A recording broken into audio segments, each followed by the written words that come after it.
में भी मुझे धमकी देते हुए गलत नियत से बोले थे कि तुमको यहाँ ड्यूटी नहीं करने देंगे, डेहरी में तुमको यहाँ से हटा के रहेंगे। तो उनके हरकत से हमने बोला आप शराब पिए हुए हैं, और शराब के नशे में वो थे भी। उसके बाद भी जो है आपको बुलाया गया? जी जी, इसके बाद भी उन्होंने अपने पद का गलत इस्तेमाल करके हम लोग को परेशान किया। ठीक, मैंने उन्हें बोला खाना खाने गए थे सर, तो उन्होंने गाली देते हुए मुझे बोला कि 12 बजे खाना खाने का टाइम है।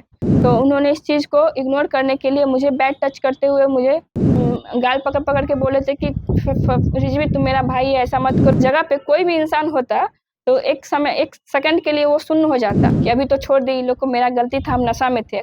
कोई कार्रवाई नहीं होगी, कार्रवाई उस पे होगी, क्योंकि अक्सर देखा जाता है कि पुरुष प्रधान देश में हमेशा पुरुषों के द्वारा महिला को प्रताड़ित किया जाता है। क्यों महिला का मान सम्मान नहीं होता? आखिर मेरी गलती क्या है और क्या कारण है कि आप मुझे यहाँ से हटाना चाह रहे थे? देखिए, बिहार में शराबबंदी है और शराबबंदी को ताक पर रखकर एक ऐसी घटना जो है वो सामने आई है। नीतीश कुमार की पुलिस जो है, जिसके कंधे पर जिम्मेवारी दी जाती है, लेकिन वही पुलिसकर्मी जो है शराब के नशे में अपने महिला सिपाही के साथ जो है वो दुर्व्यवहार करता है।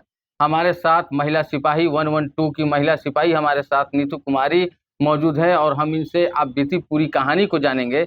नीतू जी, क्या कहानी क्या है, आपके साथ क्या क्या हुआ? मेरे साथ हुआ ये कि दिनांक 6/8/25 को मेरी द्वितीय पाली में 112 में ड्यूटी थी। तो अगर केस नहीं रहता है तो हम लोग 9 से 10 के बीच गाड़ी लाइन में लगा के खाना खाने आ जाते हैं। लेकिन उस दिन 9:30 बजे के आसपास बीएमपी का केस आ गया था। तो उस केस को सॉल्व करने में हम लोग को थोड़ा विलम्ब हो गया। उसके कारण हम लोग 11:15 बजे के आसपास गाड़ी लाइन में खड़ा करके अपने आवास पे खाना खाने आ गए। और आवास पे खाना खाने के बाद 12:30 बजे के करीब हमने ड्राइवर साहब को फ़ोन किया कि ड्राइवर साहब ड्यूटी चलते हैं।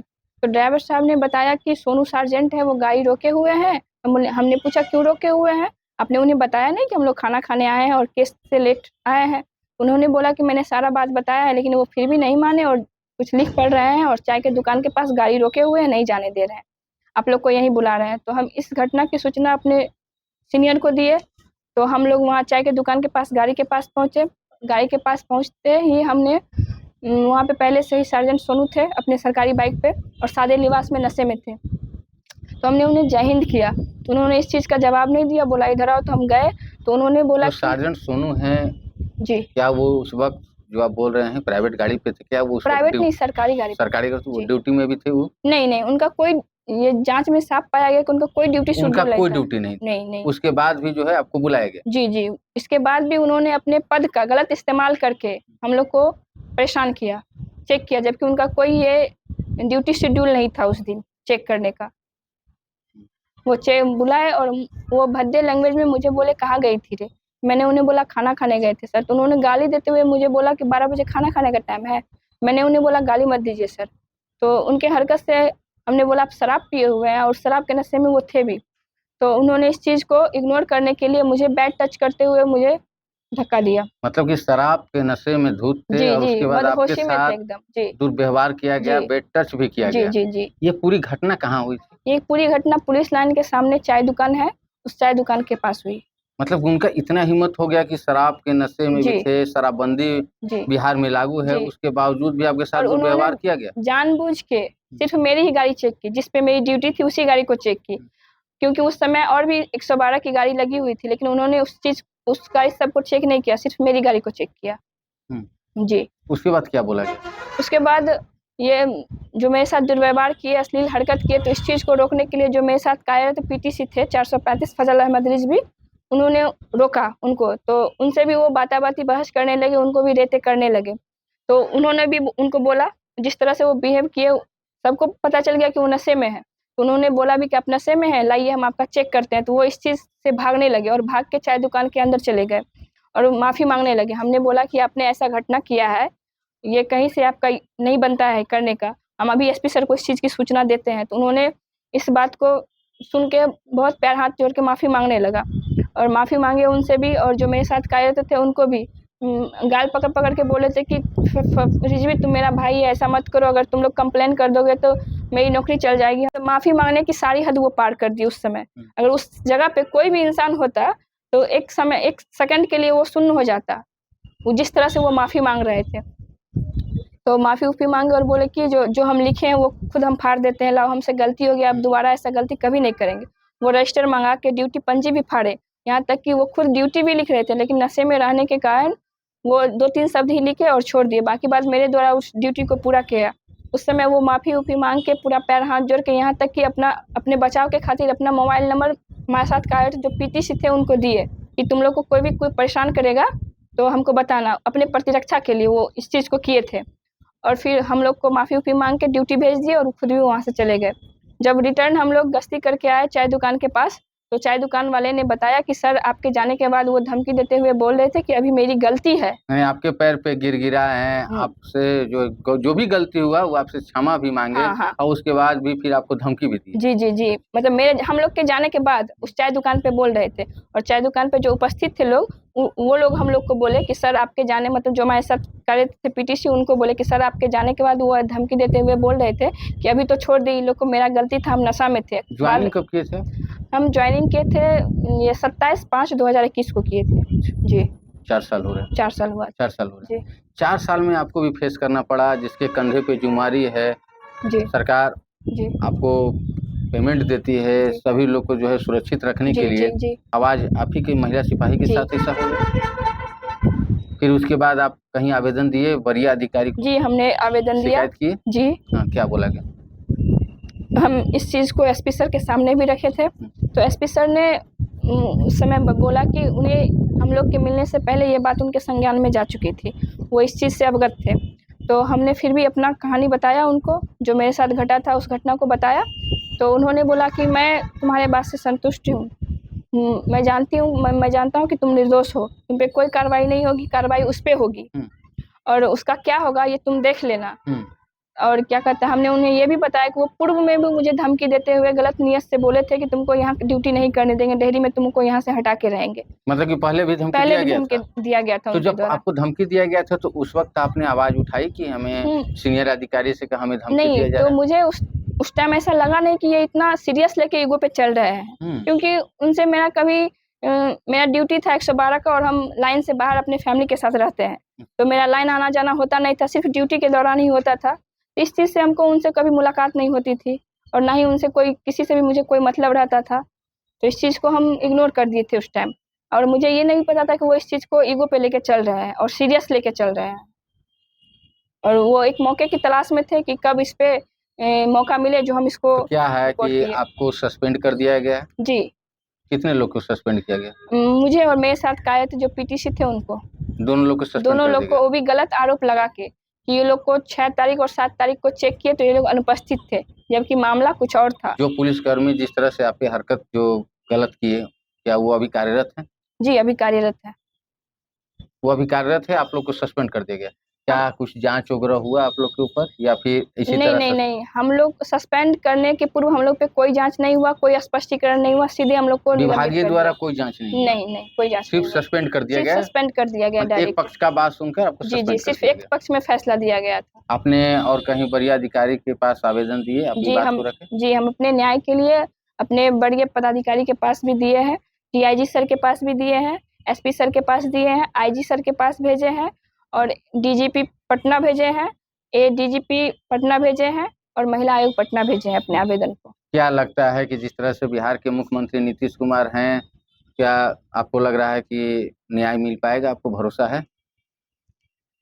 जिस तरह से देख रहे हैं कि माननीय मुख्यमंत्री नीतीश कुमार जी लड़कियों के प्रति ये बहुत तरह के, पुलिस डिपार्टमेंट की बात करें तो खासकर महिलाओं को जो है वो आगे ला रहे हैं, खासकर महिला जो है वो, तो उनकी सुरक्षा की भी जिम्मेदारी होनी चाहिए। उनको सही न्याय मिलना चाहिए, किसी भी सीनियर ऑफिसर के द्वारा कोई भी महिला को प्रताड़ित नहीं किया जाना चाहिए, क्योंकि अक्सर देखा जाता है कि पुरुष प्रधान देश में हमेशा पुरुषों के द्वारा महिला को प्रताड़ित किया जाता है और उसको दबाया जाता है। ऐसा क्यों होता है? क्यों महिला का मान सम्मान नहीं होता है? ये तो विभागीय जांच है, तो विभागीय जांच होना भी चाहिए, उसके बाद कार्रवाई होना चाहिए। बिल्कुल सही बात है। अच्छा, हम आपसे एक सवाल और जानेंगे जी। किसी भी घटना के लिए कोई व्यक्ति फोन करते हैं, आप लोग स्पॉट पर जाते हैं, घटना स्थल पर जाते हैं, तो क्या आप लोग दोनों पक्ष का बात सुनते हैं या फिर एक ही पक्ष का बात सुनकर आप व्यक्ति को लेकर चले जाते हैं? नहीं, ऐसा नहीं होता। अगर हम घटना स्थल पर पहुंचते हैं, पहले पूरी घटना की जानकारी लेते हैं, दोनों पक्ष की बात सुनते हैं कि क्या मैटर है, किस वजह से ये झगड़ा हुआ और कौन दोषी है, उसके बाद कोई फैसला लिया जाता है। अच्छा, कहा जाता है कि जब ये घटना आपके साथ घटा तो आप जो है उपस्थित नहीं थे ड्यूटी में, ये क्या है मामला? मामला यही है कि हम तो बताए ना आपको कि 12 घंटे की ड्यूटी है और सारी गाड़ी, जितनी भी 112 की गाड़ी है वो खाना खाने के लिए ब्रेक लेती है, जिस समय गाड़ी लाइन में रहती है और सारे लोग खाना खाने जाते हैं। कितने मिनट में आप लोग को पहुँचना पड़ता है, एक कॉल आती है तो? कॉल आती है तो उस दूरी की डिस्टेंस है, लेकिन हम लोग कोशिश करते हैं अपनी तरफ से कम और जल्द से जल्द प्रीत के पास पहुँचे, अच्छा, ये ताकि पूरी घटना जो है वो रात में हुई थी कि दिन में? रात में हुई थी लगभग 12:30 नाइट बजे। ड्यूटी थी? जी, जी, मेरा सेकंड शिफ्ट था, शाम 6 बजे से अगले सुबह 6 बजे तक। उस दौरान ये 12:30 बजे की घटना है रात की। क्या चाहती हैं अब आप? मैं यही चाहती हूँ कि मुझे न्याय मिले, क्योंकि मैं हर तरह से निर्दोष हूँ और इस चीज़ का स्पष्टीकरण मैं समर्पित कर चुकी हूँ महोदय को, एसपी महोदय को, और उनके द्वारा मैं निर्दोष साबित हुई हूँ। अगर मैं निर्दोष हूँ तो मुझे फिर दोषी मान के सज़ा क्यों दी जा रही है? क्यों मुझे वही जगह देखिए, अभी भी मान-सम्मान के इनके साथ आँख में नहीं दिया आँसू जा आप रहा देख है? सकते हैं ठीक है। कि साफ तौर पर जो नीतू कुमारी है, उनका भी आँख अभी जो है वो भरा हुआ है। अच्छा, एक सवाल और हम आपसे पूछेंगे कि बिहार में नीतीश कुमार जो है वो शराबबंदी किए हुए हैं। जी।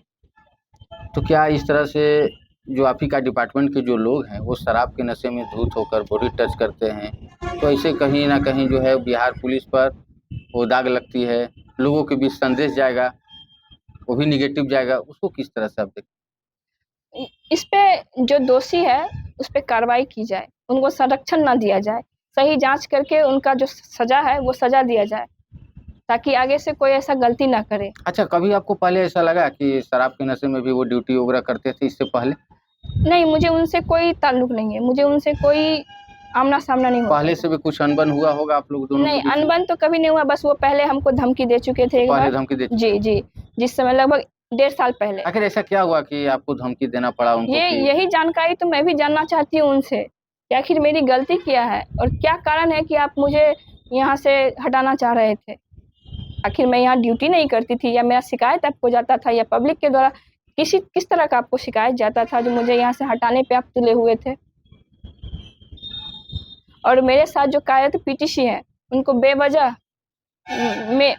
मेरे पक्ष में वो बोले हैं, एक महिला की इज़्ज़त को बचाने के लिए वो बोले हैं, तो उन्हें भी टारगेट किया गया है। उन्हें लाइन में रख के रोज़ उनको परेशान किया जाता है। सस्पेंड कौन किया आप लोग? सस्पेंड हम लोग के एसपी सर के द्वारा किया गया। सस्पेंड एसपी साहब के द्वारा? जी, जी। जाँच कौन कर बगैर रहे थे? जाँच किए। जाँच कौन कर रहे थे? आखिर सस्पेंड जो किए एसपी साहब, कहीं न कहीं किसी अपने नीचे अधिकारी को तो इसका ज़िम्मेवारी दिए होंगे? ज़िम्मेवारी अब किनको दी है पता या नहीं। डीएसपी को दिए होंगे या एएसपी को दिए होंगे, किस पे ज़िम्मेवारी? जब हम लोग को सस्पेंड कर दिया गया, तब जाँच बैठा एएसपी सर के द्वारा। अच्छा, पहले सस्पेंड कर दिया पहले गया, उसके सस्पेंड बाद कर जाँच दिया किया गया। गया। जी, जी। खैर विभागीय ये और मामला है। एएसपी सर के द्वारा जाँच में सार्जेंट सोनू जी दोषी पाए गए। अच्छा, सार्जेंट सोनू जी दोषी पाए गए। जी, जी। तो फिर आप लोग को सस्पेंड करने का वजह? वही तो हम लोग को भी जानना है ना। आपके जो बोल रहे हैं कि जो मेरे पक्ष में बोले, उनको भी सस्पेंड कर दिया गया है? इसमें तो पक्षपात का कोई बात ही नहीं है, क्योंकि अगर किसी के साथ किसी का ड्यूटी रहता है, किसी एक पे कोई ये हावी होता है, कहीं भी किसी भी मामले में, तो दूसरा साथी उसको बचाने की कोशिश करता है। बिल्कुल। करता है, तो इस चीज़ को लेके उनको भी मुद्दा बनाया गया है। उनको भी परेशान किया जा रहा है इस चीज़ में। उनकी कोई गलती कहाँ है ये बताइए? अगर किसी के साथ कोई गलत हो रहा है, उस चीज़ को रोकने की कोई कोशिश करे, तो आप उसको परेशान कीजिएगा। क्या चाहती हैं अब आप? मैं यही चाहती हूँ कि मैं निर्दोष हूँ, और जिस जगह से मुझे बेइज़्ज़त किया गया, मेरे मान-सम्मान को गिराया गया, मुझे वही मान-सम्मान वापस चाहिए, और जो दोषी है उसको कड़ी से कड़ी सज़ा मिले, ताकि फिर से वो आगे किसी महिला को परेशान ना करे, और महिला भी अपने आप को सुरक्षित महसूस कर सके इस विभाग में। इसलिए महिला को परेशान ना करे और महिला भी जो है वो सुरक्षित महसूस करे। हमारे साथ खास बातचीत करने के लिए 112 की महिला सिपाही नीतू कुमारी थी, और इन्होंने जो है अपना आप बीती कहानी जो है वो बताई। और जिस तरह से अगर हम विभागीय की बात करें तो विभाग द्वारा जो है वो जाँच बैठाया जाना चाहिए था, और पूरी तरह से इस पूरे मामले की जो है गहनता से जाँच करनी चाहिए थी, उसके बाद जो है एक्शन लेनी चाहिए। लेकिन नीतू कुमारी जो है उनका कहना है कि किसी भी तरह का जो है अभी तक जाँच नहीं किया गया, इन लोग को जो है सस्पेंड कर दिया गया है। तो नीतू कुमारी हमारे साथ अभी अपने घर पर थी, और हम इनसे सारी बातों को मैंने जाना और आपको भी सुनाया। ऐसे ही खबर को देखने के लिए बने रहिए देशवा न्यूज़ के साथ। देशवा न्यूज़ के लिए रोहतास से रूपेश कुमार।